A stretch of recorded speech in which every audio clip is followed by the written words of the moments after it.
যাকে আপনারা এরকম করে দাঁড়িয়ে থাকতে দেখেন দুটি হাত তুলে, তিনি হলেন মহাপ্রভু। তিনি যদি না আসতেন আপনারা হরিবাসরে আসতে পারতেন না।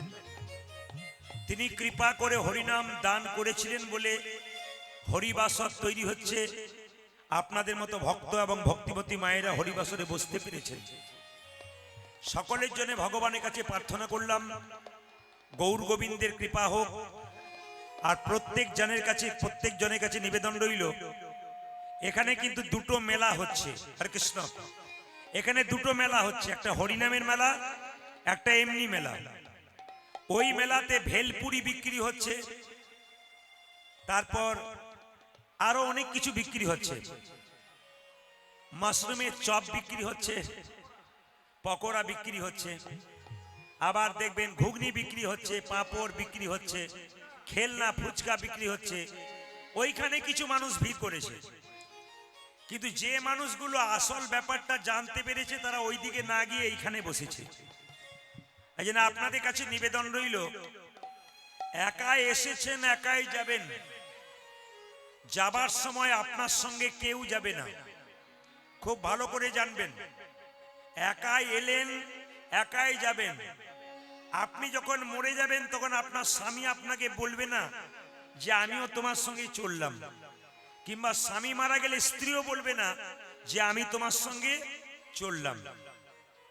যাওয়ার আর আসার ফাঁকে কিছু কাজ আছে, সেই কাজটা যে যত ভালো করতে পারবেন ওই পারের পথটা কিন্তু তার পরিষ্কার হবে। জেনে নিন মায়েরা, নিমাই বলেছিল সচিমাতাকে, মা এ জগতে সবই মিথ্যা, একটাই সত্য, সেটা হরিনাম। বলে কি করে? কি করে? আজকে আপনার মেদিনীপুরে জন্ম হয়েছে, আপনার ছেলে মেয়ে সংসার আলাদা হয়েছে। আগামী বারে মারা যাবেন তখন আপনার জন্ম হবে বীরভূমে, ওখানে আলাদা ছেলে মেয়ে সংসার পাবেন। আবার আপনি বীরভূমে মারা যাবেন, আপনার জায়গা হবে বাঁকুড়াতে, ওখানে আলাদা ছেলে মেয়ে সংসার পাবেন। কিন্তু বলুন তো, ভগবান কি আলাদা পাবেন? যে কোনো জায়গাতে যে জন্মই হোক না কেন আপনি ভগবান আলাদা পাবেন না। হরিনাম সত্য, এ আছে, এ ছিল, এ থাকবে। নিমাই বলেছে, মা হরিনাম সত্য, গুরু নাম সত্য, সম্বল কর রে পথের সাগর। হরিনাম। এই যে মাইকম্যান, ওঠাও ওঠাও, বল ওঠাও, জোরে ওঠাও, আরে ওঠাও। হরিনাম সত্য, গুরু নাম সত্য, সম্বল কর রে পথের সাগর।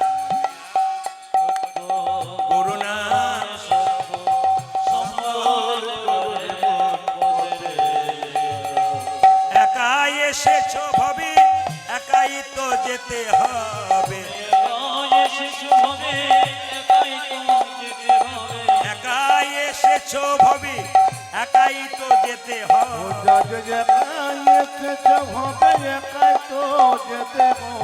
সঙ্গের সাথী কেউ হবে না তো আর। হরিনাম সত্য, গুরু নাম সত্য, সম্বল কর রে পথের সাগর। হরিনাম সত্য, গুরু নাম সত্য, সম্বল কর রে পথের সাগর। একাই এসেছ ভবে, একাই তো যেতে হবে। একাই এসেছ ভবে, একাই তো যেতে হবে।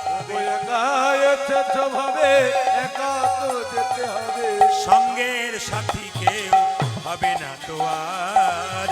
হরিনাম সত্য, গুরু নাম সত্য, সম্বল কর রে মনে পথের সাগর। হরিনাম।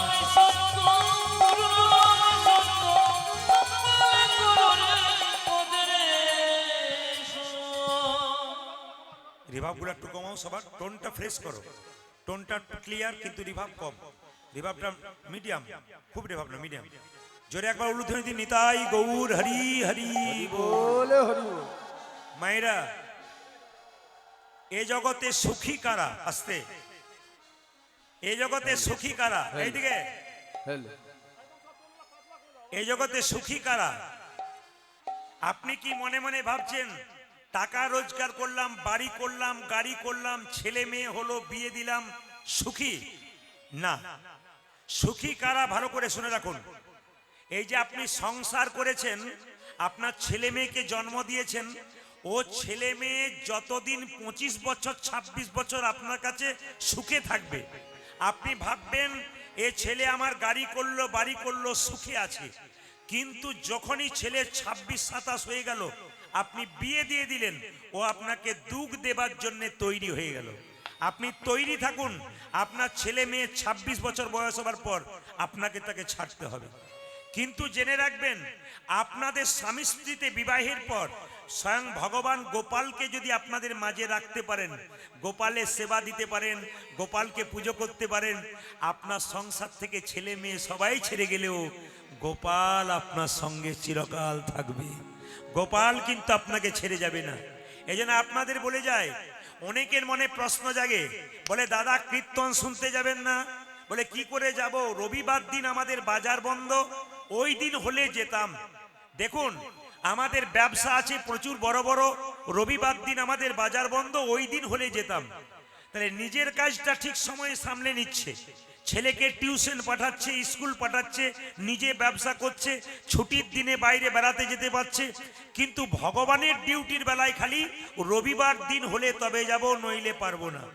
এরাই দেখবেন কি বলে বলুন তো, যখন বিপদে পড়ে ভগবান সাহায্য করে না, এই সমস্ত লোকগুলো বলে ভগবান বলে কেউ নাই।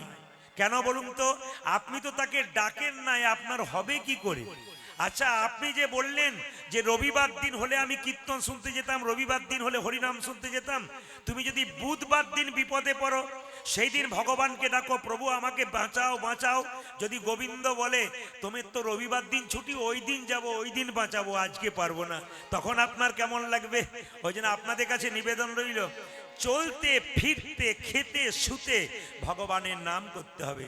তাই মহাপ্রভু নিতাই চাঁদকে বললেন, দাদা যাকে তুমি চোখে দেখবে তাকে হরিনাম দেবে।